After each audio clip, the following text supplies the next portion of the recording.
시청자 여러분 안녕하십니까. 지금부터 저는 그냥 한번 정도로 시작하겠습니다. 자, 여러분들 잘 아시다시피 지금 한일 정상회담이 이제 오늘까지 계속이 되는데요. 이제 정상회담 그 내용 자체에 대해서는 어제 제가 상세하게 심야 방송을 통해서 말씀을 드렸고, 그리고 이번 시간에는요, 이 김 여사하고 육고 여사의 정상 영부인 활동을 말씀을 드리겠고, 그리고 지금까지 이제 우리 강제징용된 일본인들 어마어마한 지금 사망자들이 있고 그런데요. 요 실태가 아직도 파악이 잘 안 되고 있어요. 왜냐? 일본 정부가 자료를 안 주니까.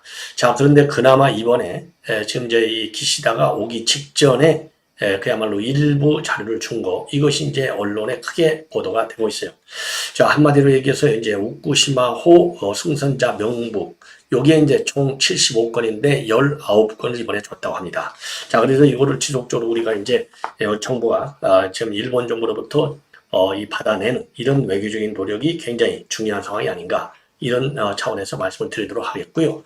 자, 이번에는 여러분들 잘 아시다시피 이제 공소시효가 10월 10일이면 끝납니다.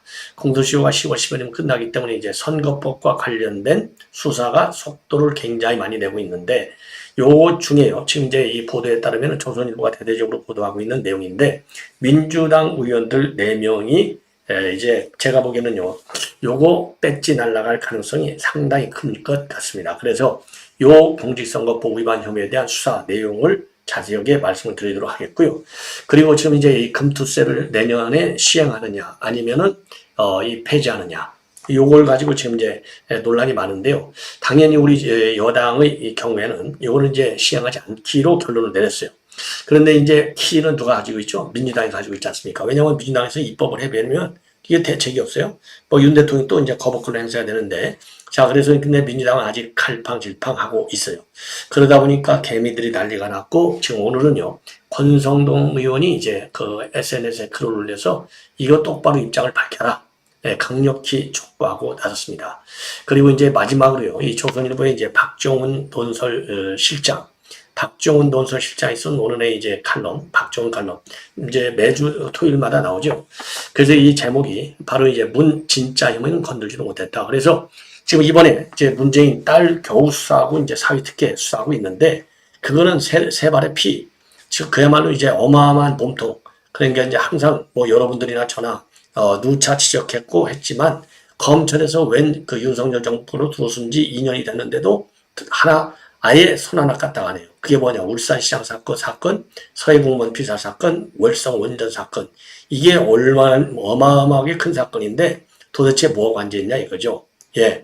자, 그래서 요렇게 이제 큰 사건들을 수사해야 되는데 이 쪼매는 거 세 발의 피 하나 건드렸다고 왜 난리를 치느냐? 요런 비판의 칼럼이 되겠습니다. 그래서 이러한 내용을 가지고 여러분께 한 20분간에 걸쳐서 짤막짤막하게 핵심만 짚어드리도록 하겠는데요. 우선 여기 김건희 여사하고 그 다음에 육고 여사, 이제 어제 서울 시내에 있는 엔터테인먼트 회사를 직접 방문해서 이 케이팝이 왜 이렇게 이제 인기 있는지, 이제 케이팝 만들어내는 이 선수들이 결국 이제 엔터테인먼트 이제 회사들 아니겠습니까? 그래서 현장을 방문했어요. 예. 자, 요게 이제 현장 방문 이제 사진이 되겠고, 그 다음에 이제 왜 그러느냐? 요 엔터테인먼트 회사에 일본식 계에서 이제 유학생들이 많이 와 있는 거죠. 이 K-팝을 배우겠다고. 자, 얼마나 이게, 그러니까 이제 육고 여사 입장에서 볼 때는 굉장히 자랑스러운 일본의, 그야말로 이제 이 아들, 딸들이다. 굉장히, 그 호평을 했어요. 자, 이걸 보면서 여러분들은 이제 어떤 의미에서, 어떤 의미로 받아들일지 모르겠지만은, 그만큼 이제 정치 분야에서는 특히 이제 야당들이 반일몰이를 굉장히 하고 있지만은, 비정치 분야 중에 대표적인 요 문화예술 부분에서는 그야말로 문화예술 아닙니까? 정치가 아니잖아요. 여기에 정치가 있기 때문에 망하는 거죠. 예, 요즘에 이제 문화라고 하는 것은 세계적인, 마찬가지로 글로벌화 되고 있고, 문화라고 하는 것이 이제 국제정치적인 측면에서 본다면, 여러분께 제가 항상 빠짐없이 말씀드리겠는데, 조셉 나이, 이 하버드대 교수가요, 옛날에는 국력이라고 하면 이제 경제력, 군사력, 요게 이제 핵심적인 국력의 한 구성 요소였었는데, 지금 이제 21세기에 들어와서 국력하면요, 그런 그걸 갖다가 이제 경성국력이라고 그래요. 하드 파워. 그런데 이제 조셉 나이 교수가 국제정치학에서 새로운 이제 이 국력의 개념을 만들어낸 거예요. 그래서 소프트 파워라 이거죠. 하드의 반대가 소프트, 부드럽다잖아요. 그러니까 소프트 파워 해서 아까는 이제 경성 권력, 이번에는 이제 연성 권력. 그래서 21세가 되면 연성 권력이 더 중요하다. 이런 이론을 만들었어요. 이거는 이제 뭐 국제정치학에서 일반화되어 있는 것이죠. 그래서 작년 4월 달인가요? 윤 대통령이 이제 미국하고 이제 보스턴도 가가지고 이 하버드대 교수들하고 이제 간담회를 가졌잖아요. 그때 조셉 나이 교수도 참석을 했지 않습니까? 그 정도로 문화의 권력이 갖는, 문화가 갖는 국제정치 사회에서, 국제정치 구조에서도 굉장히 중요해졌어요. 그렇기 때문에 이 육고 여사가 와서 직접 이제 그러니까 일본 아이돌 연습생들하고 이제 관계자를 격려를 했어요. 격려해서 하면서 이 육고 여사가 굉장히 자랑스럽다. 예. 이런 얘기를 한 겁니다. 그리고 일본의 자랑이고, 일본의 자랑이고, 여러분들의 노력 덕분에 한국과 일본 국민이 서로 마음을 열어서 이해가 깊어지고 있다라고까지 얘기했고, 여러분들의 꿈이 이루어지기를 바란다. 그런데 만약에요, 김건 여사가 일본에 가서 일본 노래를 배우는 우리 이제 이 젊은 이 아이돌 그룹이라고 할까요? 하여튼 젊은 이제 일본 문화 이 지망생들한테 만약에 김건 여사가 우리 이제 한국의 자랑이다 이렇게까지 얘기해봐요. 아마도 난리가 날 겁니다. 지금 민주당 그러자라도 친일 정권이다, 독도를 지우게 한다, 온갖 괴담을 다 쓸어내고 있는데, 그래서 요거를 제가 왜 강조하느냐? 민주당이 좀 배워라. 그리고 언제까지 극일 그리고 승일의 개념을 가지고서, 그러니까 이제 국제정치적으로 이제 본다면 이게 게임 이론으로 볼 때요, 이게 완패의 개념이에요. 제로섬 게임, 영화 게임. 이 제로섬. 그러니까 네가 승자 독식 말하자면, 그래서 너는 적이고 나만 이겨야 돼. 그래서 승자와 패자가 완전히 구별되는 이러한 관계로 가는 게 바로 극일승일의 개념이라고 봐요. 그래서 지금은 공존 시대입니다. 공존 번영, 공존 평화의 공존, 경제 번영의 공존. 예, 이게 이제 21세기 디지털 사회 4차 산업혁명 시대의 패러다임의 큰 변화라고 봐요.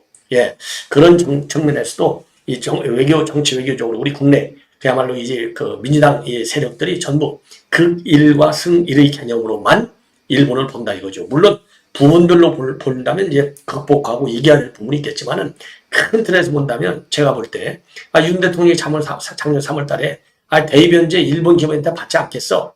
예, 제3자 변제로 넘어가 버렸잖아요. 이거 하나도 극일승일의 개념에 이미 그거를 넘어선 그런 아주 굉장히 큰 개념이 아니냐. 그래서 공존의 세계로 넘어간다. 특히 안보 경제, 이제 문화적인 측면에까지 한일 관계는요. 그러니까 이번에 이제 기시다가 그랬잖아요.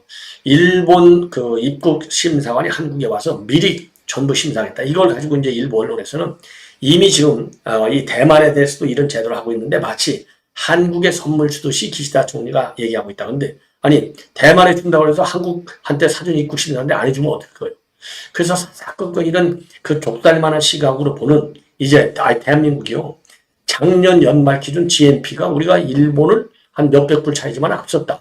그리고 이제 수출도 일본을 바짝 몇십 불 차이로 추격하고 이런 게 나오잖아요. 그래서 이제는 좀 우리가 여유 있게 일본도 포용하고 다른 나라도 우리가 포용하는 이런 나라로 성장해야 되겠다. 그러니까 이제 1인당 국민 소득으로 본다면 대한민국이요. 이태리 다음에 6등.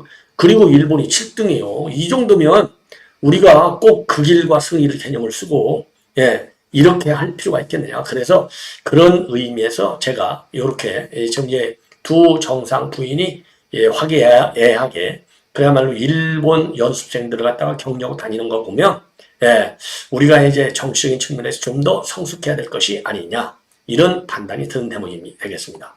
자, 제가 지금 얘기가 좀 길었는데요. 자, 그리고 지금 이제 이 언론에서 일부 다루는 내용 중에 하나, 특히 이제 조선일보에서 아주 잘 다루고 있어요. 기자수첩에서 다루고 있는데, 이번에 지금 이제 우리가, 그러니까 이제 이 강제징용자들, 이거 명단 우리가 안 갖고 있다는 겁니다. 얼마나 많은 강제징용자, 희생자들이 많냐. 그래서 뭐 관동 대지진, 군함도, 사도광산, 조세이 탄광, 다케시마 해저 탄광, 그 다음에 유바리 탄광, 이지카 아소 탄광, 그 다음에 미야케 탄광, 우토루 마을 비행장, 그 다음에 나가사키 조선소, 야하타 제소소 사건 등 나열하기 힘들 정도로 일제강점기에 우리 국민들이 갖다가 희생된 비극적 사건들 어마어마하게 많다는 겁니다. 지금까지 한 번도 지금 이제 일본에서 우리한테 협조해 준 게 없다는 거예요. 겨우 그야말로 이 관동 지방의 지진, 이 조선인 현황 중에서 살해된 조선인 수는 통계 항목에 도쿄에서 약 300명, 그리고 가나가와에서 약 180명 같은 부분적 기록만 있지 사실관계를 정확히 알 수 있는 그런 정보는 우리한테 주지 않고 있다. 그럼에도 불구하고 기시다 총리가 방한 하루 전날인 지난 5일날 우키시마호 승선자 명단 일부를 우리 정부한테 준 거 그나마 다행이 아니냐. 그래서 이번 기시다 총리로서 마지막 방한 앞두고 겨우 우리 정부는 첫 고리를 쳐보게 됐다. 그래서 일본 정부가 이제 확보하고 있는 75건의 몸부 자료 가운데 이번에 우리한테 정밀조사를 마친 게 19건 밖에 안 된다는 겁니다. 정밀조사 마친 게. 그 중에 일부를 우리한테 줬어요. 자, 그래서 이러한 이 정보 자료, 요거를 갖다가 일본으로부터 받아내도록 외교적 노력도 많이 해야 되겠고, 그리고 일본 정부도 더 적극적으로 노력을 해서 우리 정부한테 줘야 될 것이 아니냐. 그래서 이 무명의 희생자들, 그냥 유골이라도 찾아야 되는데 유해라도 찾아야 된다. 이런 주장이 나오고 있지 않습니까? 이런 아픈 과거. 더군다나 이번에 지금 이제 기시다 총리가 와서 그랬잖아요. 과거의 힘들고 슬픔을 경험한 한국인들에 대해서 가슴 아프게 생각한다. 이런 얘기를 했지 않습니까? 그래서 말로만 가슴 아프다고 하지 말고 아픈 가슴을 달랠 수 있는 자료, 그런 협력을 좀 해야 될 것이 아닌가. 이런 생각이 들어요. 자, 그리고요, 이제 이 부정선거와 관련된 내용인데요. 자, 이것도 조선일보가 단독으로 지금 보도하고 있는 내용인데, 그러니까요, 이 안도걸 의원, 지금 민주당 의원인데, 안도걸은 이제 문재인 정권에서 기재부 차관을 한 사람입니다. 그래서 안도걸에 대해서 수사가 굉장히 좀 빠른 속도로 진행되고 있는데, 무려, 그러니까요, 광주 동구 남구 이 후보예요. 근데 경선 때 이제 선거법 위반한 그런 혐의를 잡고 수사에 속도를 내고 있고요. 요 관계자였던 동생은 지금 이 사촌 동생이 구속되어 있습니다. 자, 그래서 이 내용을 보면 어마어마해요. 무려 여기 이제 규모가요. 이 부정선거 규모가 10여 명에 달하고 오간 돈이 한 1억 5천 플러스 알파. 그래서 거의 제가 보기에는요, 한 2억 가까이 되지 않나, 이런 생각이 들어요. 자, 그래서 이 정치자금법 위반 등 혐의로 지금 이제 수사가 속도감 있게 진행을 되고 있어요. 그래서 이제 큰 틀에서 몇 가지 혐의를 봤냐면, 사촌 동생이 돈이 좀 있는지 여하간, 사촌 동생으로부터 사무실 운영비 1억 5천만 원을 받았어요. 그리고 이제 이미 이 사촌 동생이 이것은 이실직고를 했어요. 실토를 전부 다 했습니다. 그러니까 이건 정치자금법 위반이 되는 것이고, 그리고 이 안도걸하고 그 부인, 배우자가요, 경성난시의 선거사무소 직원들한테 수백만 원을 줬어요. 그리고 사촌 동생인 또 이 안도걸 씨 사촌 동생하고 함께 전남 화순의 콜센터를 만들어가지고 자원봉사자 10여 명에 대해서도 급여 명목으로 2,500만 원의 금품을 제공했습니다.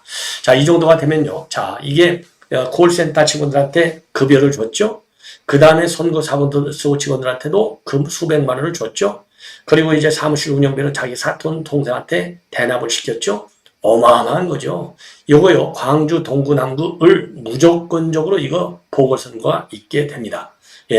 자, 그래서 더군다나 그 사촌 동생 증거인멸과 도주 우려가 있다고 해서 지난 9월 5일이죠. 최근에 이게 구속이 됐습니다. 물론 이 안도걸이는 관계없다. 전혀 자기 사촌 동생 요것과는 관계없다. 이렇게 주장을 하고 있지만은, 이 정도가 되면 무조건, 이 정도가 이 후보가 모르게 되겠죠. 이런 일을 할 수 있겠어요. 더군다나 부인까지 여기에 동원됐는데, 불법. 그래서 요거 안도걸 보궐선거가 분명해 보이고요. 그리고 이제 안도걸 말고서도, 안도걸 못모사도 지금 민주당, 경기 용인시 갑 이상식 의원, 이건 경찰 출신이죠. 경찰에서도 계급이 되게 높아요. 치안 정감이가 그랬죠. 근데 이 이상식가 재산을 축소한 혐의로 지금 수사가 진행되고 있고, 그리고 광진구 갑의 이정원도 수차례에 걸쳐서 선거 캠프 관계자한테 현금 봉투를 건넨 혐의로 검찰에 송치되어 있습니다. 요 두 사람 말고서도 민주당의 정동영도 어른들한테 연령을 20대로 해서 여론조사에 응해달라, 이렇게 혐의를 받고 있어요. 자, 그래서 이 민주당 의원들이 일제히 지금 수사 선상에 올라 있다. 그래서 대거 민주당 의원들에 대한 보궐선거도 충분히 우리가 상정해보고 지금 이 보궐선거에 철저히 대비할 필요가 있지 않나 이런 생각이 드네요. 자, 이번에는요, 이 권성동인데 이 권성동이가 지금 이제 이재명이 민주당 민주당의 이재명이는 이 금투세를 금투세를 시행하면 안 된다 쪽으로 방침이 정해진 것처럼 대표 선거 때 계속 떠벌리고 다녔어요. 그럼에도 불구하고 진성준이는 무슨 소리냐? 이 금투세는 그냥 시행해야 된다. 이렇게 했는데 개딸들이 반대하고 그렇게 되니까 이제 개딸들이 이재명이가 금투세를 시행하지 않겠다. 여기에 대해서 상당한 반발이 나왔어요. 그래서 결국은 이제 시행을 하긴 하는데 조금은 완화하자. 그래서 완화하는 방안은 지금 이제 금투세, 면세가 이제 면제점이 5천원인데, 공제가 5천만 원이라고 1억으로 좀 올리겠다. 그리고 해외 투자하는, 자금에 대해서는 이익에 대해서는 세금을 부과하지 않겠다. 요런 식으로 해서 요거를 완화하는, 하는 방향으로 나오고 있습니다. 요거를 권성동이가 대대적으로 비판하고 있어요. 도대체 먹사리즘을 좀 주장하고 있었는데, 빨리 결정을 하라. 이렇게 지금 압박을 하고 있어요. 자, 그래서 페북에서 나온 이제 글을 보면은요, 이재명이가 금투세 시행으로 돌아섰다고 하는데, 유예할 것 같이 변종말 노리더니 역시나다. 그러면서 89년도 주식 양도세를 도입했던 대만은 한 달 동안에 주가지수가 40% 가까이 급락했다. 주식 양도세가 이제 이 금투세하고 비슷한 거잖아요. 왜 이미 실패한 길을 갖다가 굳이 걷겠다고 나서는지 도저히 이해할 수 없다. 이렇게 비판하고 있습니다. 자, 그러면서 올해 정기국회에서 금투세 시행을 막지 못한다면 당장 내년 한국 정치는 폭락할 것이다. 장기적으로도 우상향 곡선을 그릴 수 없다. 그런데 민주당이 기어이 금투세 폐지라고 하는 국민 요구를 거부한다면 금투세의 또 다른 이름은 이재명 대세가 될 것이다. 그러면서 나아가서 민주당은 보완입법이라는 명목하에서 해외 주식 투자 비과세를 끼워넣어서 국내 자금의 해외 유출을 부추기고 있다. 이렇게 비판하고 있어요.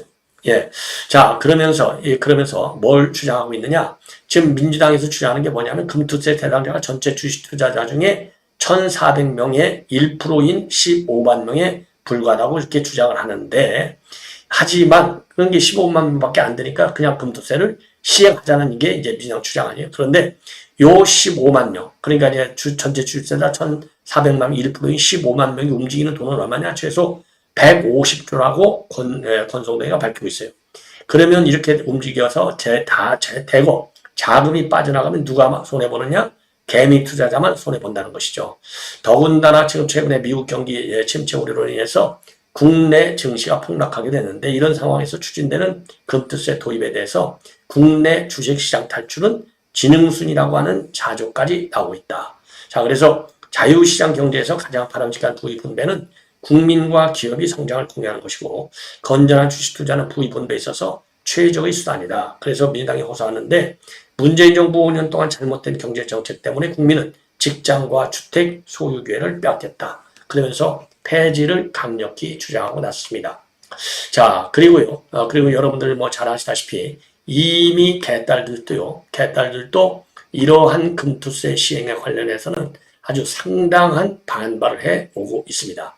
자, 그래서 이미 이 개딸들도 말이죠. 이 개딸은 물론이지만 개미들이 지금 난리가 났어요. 그래서 앞으로 금투세를 갖다가 제명세로 부르자. 그리고 제명세 하나로 주식시장 혼자 금융위기에 빠져있다. 주식하면서 민주당 뽑는 바보는 없겠지. 요렇게 해서 지금 이제 이 개미들이요, 일제히 반발을 하고 있습니다.